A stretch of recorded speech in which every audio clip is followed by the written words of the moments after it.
Well, what we thought was a bull market for silver is turning out to be a bear. It's a little bit of a bummer, but all hope is not lost, that's for sure.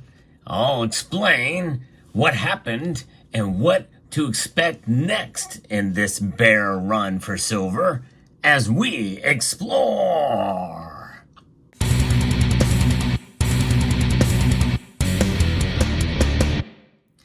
Little disappointing news with silver's price today as it fell far below $29 an ounce. Now, as I record this video, the prices are recovering somewhat. It is now back up above $29, only in the ask price. The bid price is still under $29. It's $28.92 in the bid price.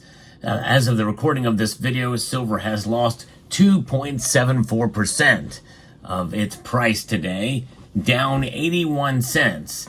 Gold, by comparison, has been holding on and has proven itself as being a more stable store of value, as measured by price at least, as it fell only 0.86%, down $20.10, still above $2,300 an ounce.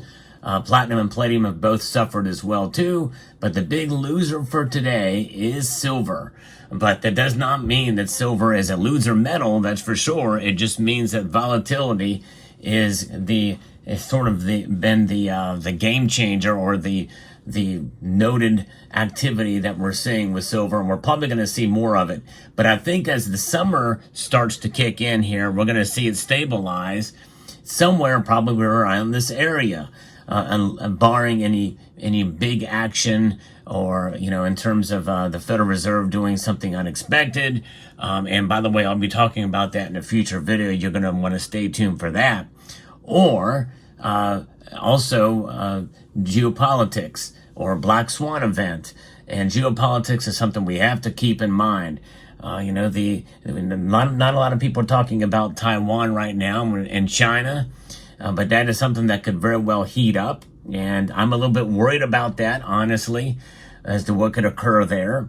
But also with Russia and Ukraine, and also in Israel, those are hot spots that have been hot, but it's a kind of warmth, essentially, that the markets have baked in.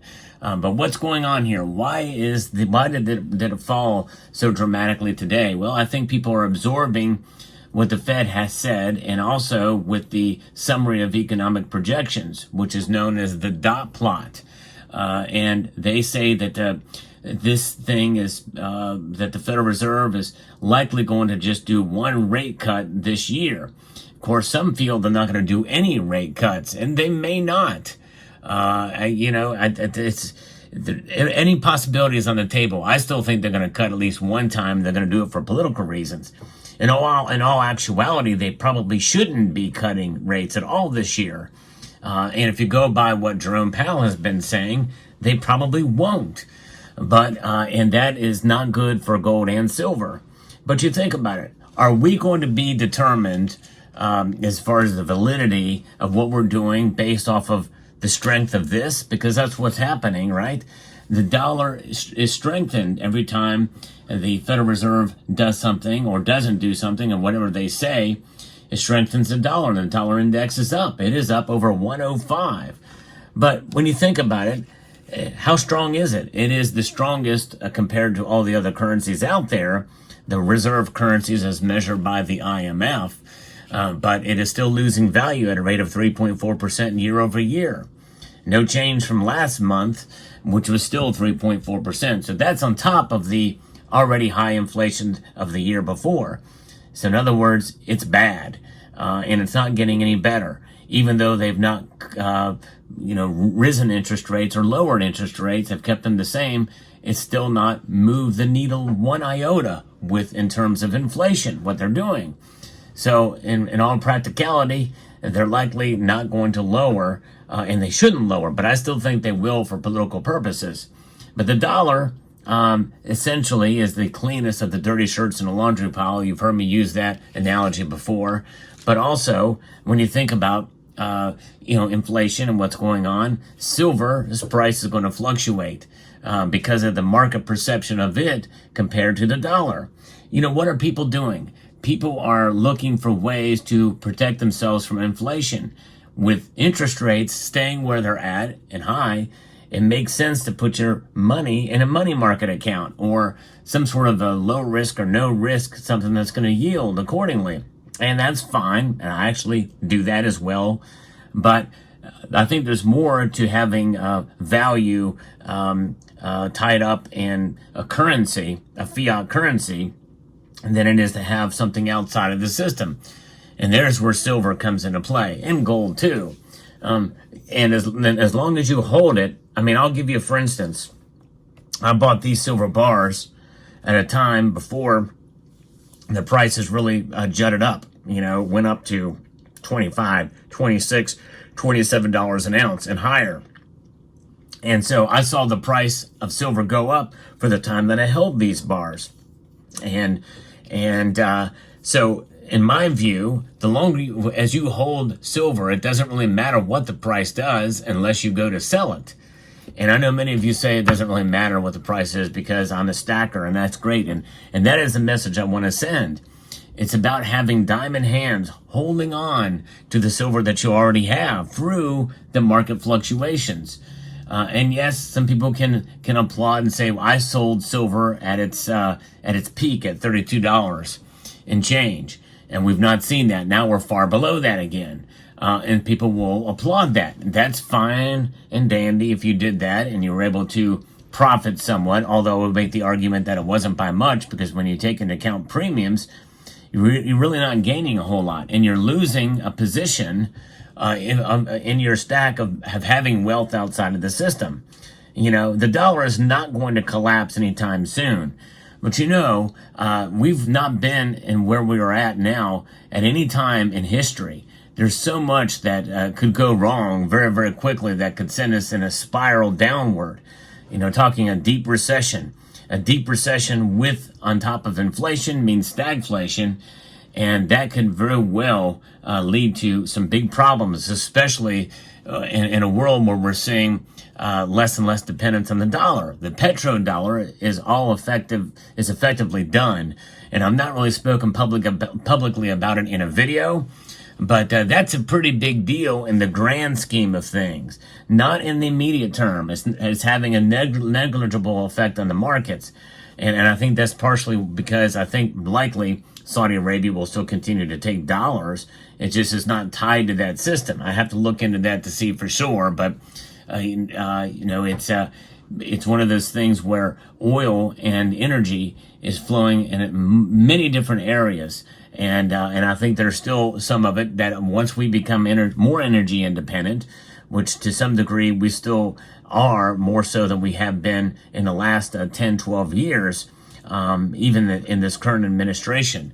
That means it's not going to have quite the impact that I think some think. But in the grand scheme of things, when you look at the overall dependence on the dollar for transactions, we see it being chipped away now with what the BRICS nations are doing, and even other nations, even some of our allies are doing.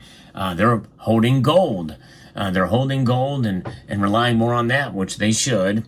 And we're also seeing the dollar being weaponized, and that's something that I think that likely a lot of countries, including some of our allies, maybe find unappealing about the dollar.